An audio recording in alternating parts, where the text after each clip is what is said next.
So dinner time, what time is it? 9 o'clock? Almost 10, yeah, Oh wow, 9:50. 10 o'clock, so very late dinner. The last thing you want to do when you're riding and you're on the road is have a big dinner. And that's what we are doing.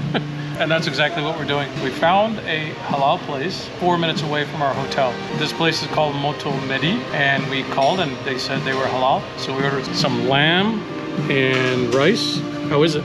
It's very good, yeah. Well, the other thing is we haven't eaten all day. I had like one croissant all day. And then we stopped to get some coffee. There was no coffee. We want to get some snacks, but the place that we stopped at was all beef. So we had bags of chips. The worst snacks you could be eating on a road trip